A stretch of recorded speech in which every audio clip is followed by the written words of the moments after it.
और आपको मेरी रक्षा करनी पड़ेगी। देखो इतनी ठंड हो रही है और ठंड में कभी बारिश नहीं होती, और कन्हैया ने सोचा इन ब्रजवासियों ने हम इनको देवता मान रखा है और इनकी रक्षा करनी पड़ेगी। कन्हैया ने कहा चलो जिसकी पूजा की है ना उनकी शरण में चलना पड़ेगा। एक बार शरणागत होकर कहता है मैं तेरा और कर देता हूँ सब भूतों से यह प्रपंच रुत मेरा। बोलो राधे राधे। कन्हैया कहते एक बार, सिर्फ एक बार मेरे बन के तो देखो, सारी दुनिया तेरी न बना दी तो मेरा नाम नहीं। क्योंकि कन्हैया शरणागत की रक्षा का सदैव विचार करते रहते हैं। मुझे हर हाल में ब्रजवासियों की रक्षा करनी पड़ेगी। और सब पहुंच गए गोवर्धन की तलहटी पर।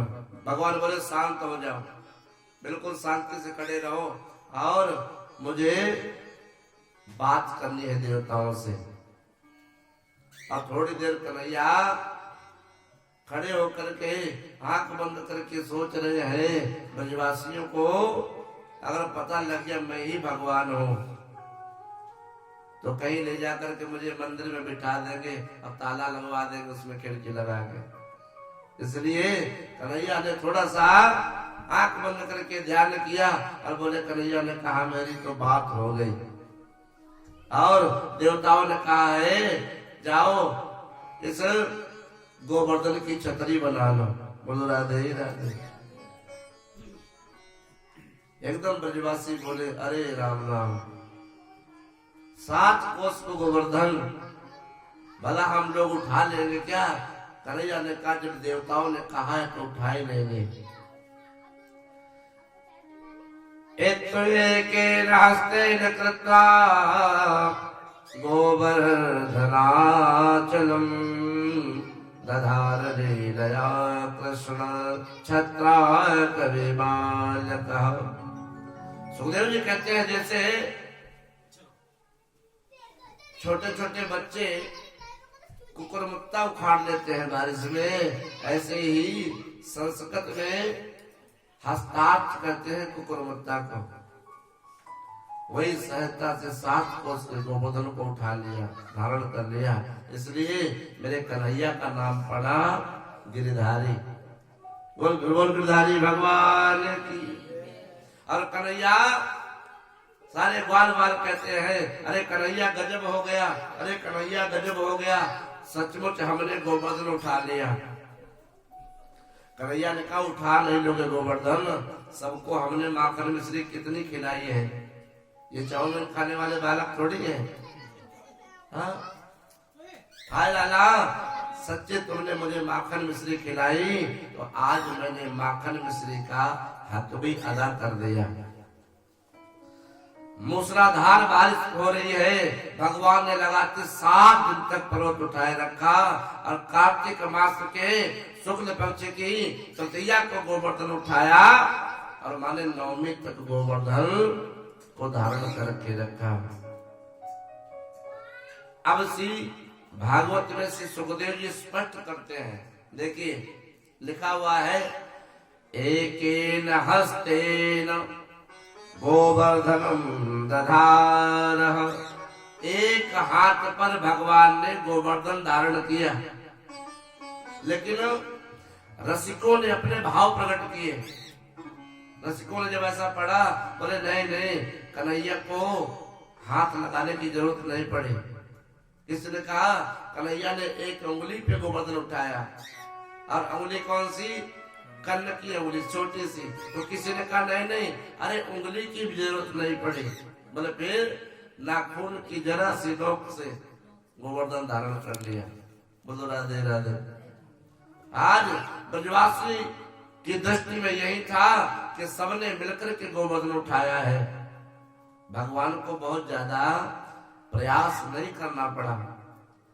सुखदेव जी महाराज लिखते हैं दधार लीला, थोड़ी सी लीला की है। जब 7 दिन बीत गए तो ब्रजवासियों ने कहा अरे कन्हैया हम ये माथा बद लगा रहे हैं, कभी कभी कभी ये कंधा लगा रहे, कभी ये कंधा लगा रहे, कभी हाथ लगा रहे, कभी सर लगा रहे, कभी माथा लगा रहे। अरे कन्हैया 7 दिन हो गए, तुमने कुछ खाया भी नहीं, और एक उंगली पे गोवर्धन लिए खड़े हो। बोले एक काम करो, थोड़ा सा आप आराम कर लो और हम संभाल देते हैं। कन्हैया बोले अच्छा, मेरे बिना गोवर्धन को संभाले रखोगे? ब्रजवासी बोले ले तू क्या सोच रहा, हम सब काम खाए खड़े, हमने लाठी डंडा लगा रहे, सब काम खाए गए। कन्हैया ने कहा नहीं नहीं, अगर तुम संभाल लेते हो तो बताओ। और बाबा कहते हैं कन्हैया ने जैसे ही थोड़ा सा हाथ अपना नीचे किया तो जितने भी झंडे थे चटाचट चटाचट सब टूट गए। एकदम ब्रजवासी के कान खड़े हो गए। अरे हम लोग सोच रहे थे कि हम सबने गोवर्धन उठा रखा, कन्हैया ने नेक थोड़ा सा हाथ नीचे किया कि सबके कंधे बच गए और डंडे सबके चटाचट टूट गए। बोलो राधे राधे। गोवर्धन श्री कृष्ण उठाए, गोवर्धन श्री कृष्ण उठाए, बाल बाल सब एक लगाए, बाल बाल सब एक लगाए। बाल बाल सब टेक लगाए खड़े हैं, बिल्कुल एकदम काना फूसी शुरू हो गई। नंद बाबा से, नंद बाबा सही बताओ ये तुम्हारे बालक है? नंद बाबा ने कहा मेरा नहीं और किसका है? नहीं बताओ तो सही। नंद बाबा ने कहा जब गर्गाचार्य जी ने नामकरण संस्कार किया था तो कहा था इस लाला में नारायण जैसे गुण है। बोलो राधे राधे। और अनेक प्रकार से समझाया। बाबा कहते हैं क्वा सप्तायनो बालः क्वा महाद्रिविधारणम् ततो नो जायते शंका ब्रजनाथ तवात्मजे। ऐसो चमत्कारी छोरा हमने कभी नहीं देखा। बाबा बोले ये सब मेरे भजन को प्रताप है। 24 घंटे हजारों माला लेकर के डोलता रहता हूँ और एक ही बात गोविंद से मांगता हूँ, हे प्रभु मेरे लाला की रक्षा करना, मेरे लाला पे कृपा करना। जब से पैदा भयो है या छोरा पे बड़े बड़े संकट आ रहे हैं। देखो नंद बाबा कितना भजन करते हैं लाला के लिए। हाँ, अगर यदि हमारा बच्चा कोई गलती करे तो लिखा हुआ है भागवत में उसे छुपाना नहीं चाहिए। बोलो राधे राधे। दुख से लो मात्र दोषेण पितृ दोषेण मूर्खता कापल्यं वंश दोषेण आत्म दोषाद दरिद्रता। अगर पिता बच्चे का कोई दोष छुपाता है और धीरे धीरे पिता ने बच्चे का यदि दोष छुपाया तो आगे चल के धीरे धीरे बच्चे का चरित्र खराब हो जाता है। इसलिए बाबा कहते हैं कि बच्चा चरित्रहीन हो जाता है। अच्छा, बालक यदि कोई बाहर से गलती करके आता है तो पिता चाहे ना पहचाने माँ जरूर पहचान जाती है। लेकिन माँ यदि अपने बच्चे का दोष छुपाती है तो धीरे धीरे बालक मूर्ख बन जाता है। बोलो राधे राधे। वंश के दोष के कारण बालक कायर बनता है और स्वयं के दोष के कारण बालक दरिद्र हो जाता है। बोलो राधे राधे। इधर जब 7 दिन तक वर्षा होती रही और जब इंद्र देखने आए तो वहां धूल उड़ रही थी, एक छिट पानी की नहीं थी। बोलो राधे राधे। इधर इंद्र का अभिमान नष्ट हुआ और मेघों को जाने के लिए कहा और भगवान से क्षमा मांगी। प्रभु हमें आपके वास्तविक स्वरूप का भान नहीं था, अब समझ आ गया, आप स्वयं प्रभु हैं, मेरी रक्षा करो। 9वीं तक वर्षा हुई, 10वीं में इंद्र आए और कामधेनु ऐरावत हाथी को लाए, गिड़गिड़ाए और गिड़गिड़ा करके 10वीं में 10 श्लोकों से भगवान की स्तुति की। बोलो राधे राधे। और कहा विशोद तत्तम अवधाम शांतम, विशोद तत्तम अवधाम शांतम, शांतम तपोमय वरदस्वस्तम, मायानुयोयम गुणसंप्रभावो, आदरेत भेदे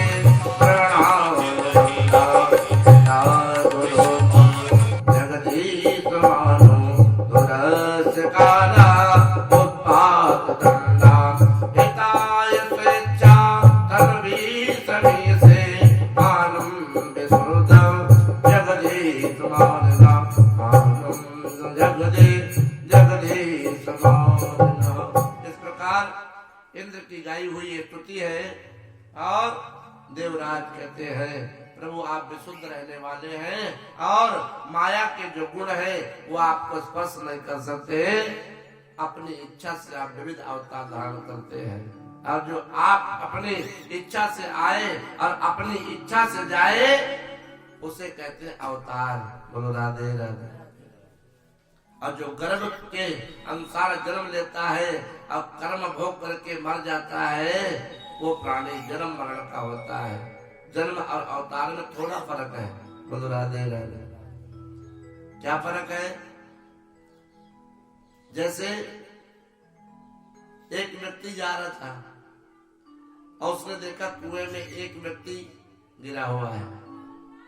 इसे कहते हैं संसार को भावकूप। क्या कहते हैं? एक व्यक्ति जा रहा है और उसने देखा कुएं में एक व्यक्ति गिर गया है, तो उसने जब आवाज मारी अरे बचाओ अरे बचाओ, तो जिस व्यक्ति ने देखा उसने कहा चिंता न करो मैं आ रहा हूं। और उसने रस्सी बांधी और रस्सी बांध कर नीचे उतर गया। और जब नीचे उतर गया जो गिरा है वो घबरा रहा है, लेकिन जो उतर गया है उसे कोई चिंता नहीं। इतने एक व्यक्ति और जा रहा और हल्ला जब मचा रहा तब उसने देखा कि 2 व्यक्ति हैं नीचे। उसने कहा नहीं मैंने देखा कि कुएं में 2 व्यक्ति हैं। उसने कहा व्यक्ति तो 2 ही हैं, लेकिन एक गिरा है और दूसरा उतर के गया है। जो उतर के गया है उसके मन में कोई डर नहीं है। बोलो राधे राधे। लेकिन कुएं में 2 ही हैं। यही फर्क है अवतार लेने में और जन्म लेने में। बाबा कहते हैं जो अपनी मर्जी से आए और अपनी मर्जी से जाए उसी को अवतार कहते हैं। जैसे कर्म वैसे ही अपने कर्मानुसार मुंह के बल गिरते हैं। इसलिए तुलसी बाबा लिखते हैं या चरित्र जे गावहि हरि पद पावहि तेन परहि भव कूपा। जिस घर में जिस परिवार में भगवान नाम का कीर्तन होता है, श्रीमद् भागवत का पारायण होता है, उसकी 21 पीढ़ियां भवकूप में नहीं गिरती। बोलो राधे राधे। जो भागवत का श्रवण करता है, नाम संकीर्तन करता है, अब निर्गुण ब्रह्म में सबका मन लगता नहीं। अगर मैं संस्कृत में भागवत का पाठ करने लगूं ना तो अब तो आ रही है 32 लोग। संस्कृत में किसी को समझ नहीं आता कुछ भी। बोलो राधे राधे। है ना? संस्कृत को समझने के लिए सांगोपांग करना पड़ता है, गुरुओं के बीच बैठना पड़ता है। बोलो राधे राधे। केवल सनातन धर्म के ईश्वर में सामर्थ्य है, जो स्वयं आता है, हमारे बीच खेलता है, हमारे बीच खाता है। और धर्मों में किसी पंथ में ऐसा सौभाग्य प्राप्त नहीं है। लेकिन कोई अपना संदेह वाक बेचता है, कोई कुछ बेचता है। देखिए हमारे भैया अमित जी बहुत सुंदर कांड का पाठ पढ़ते हैं, बहुत अच्छा। और कलयुग में ये जो अध्यात्म का दीपक जल रहा है ना, यहाँ प्रयास तो वर्मा जी का है, लेकिन सहयोग अमित का भी है। बोलो राधे राधे। अभी 10 दिन पहले मुझे नहीं पता था कि सराफा बाजार में ये गली भी है। अब सच्चाई ये है कि मैंने पहली बार अमित का मकान भी देखा। शहर में रहते हैं हम, लेकिन इधर आना नहीं होता। अध्यात्म दीपक, अगर आप भगवान शंकर को बुलाओ अपने घर में, भगवान शंकर कहेंगे आज तो मेरा नंदी गया हुआ बाहर, मैं नहीं आ सकता। विष्णु भगवान को बुलाओ, बोले मेरा तो आज गरुड़ बाहर गया हुआ है, हम नहीं आ सकते, है ना। लक्ष्मी जी को बुलाओ, वो भी नहीं आ सकते बिना सवारी के। अब देखिए हनुमान जी महाराज के पास कोई सवारी नहीं है ना। आपने बहुत बढ़िया गाड़ी ली है और आपको गाड़ी चलाने नहीं आती, लेकिन बहुत जरूरी जिस दिन काम होगा उस दिन ड्राइवर तुम्हारा नहीं आएगा, छुट्टी पर रहेगा ड्राइवर, जिस दिन बहुत जरूरी होता है।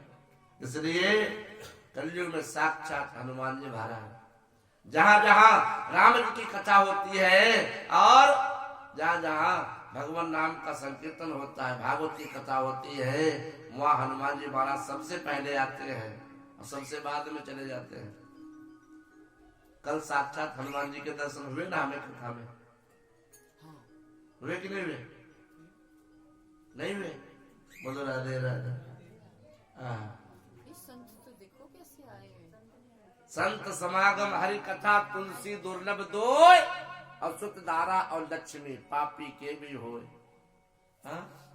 संत का दर्शन भगवंत का। देखिए भगवान किसी न किसी भेष में जाते हैं, स्वयं नहीं।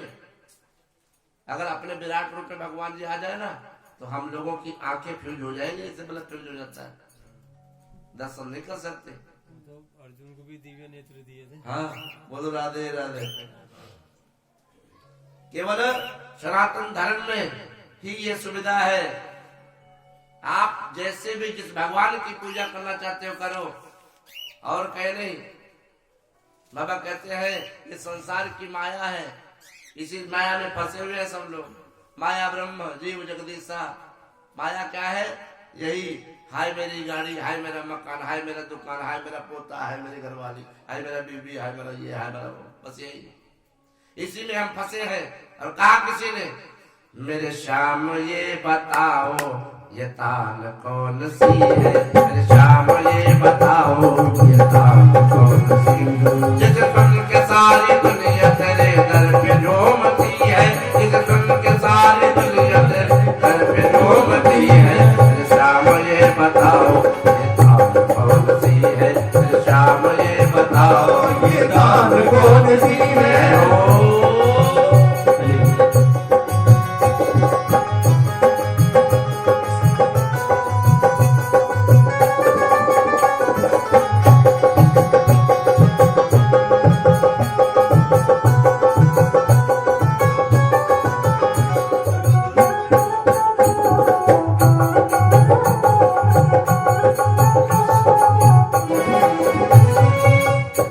जादूगरी दिखा के धरती पे जावे सारा, जादूगरी दिखा के धरती पे जावे सारा। बाहों में बरलू तुमको लगता है मुझको प्यारा, बाहों में बरलू तुमको लगता है मुझको प्यारा।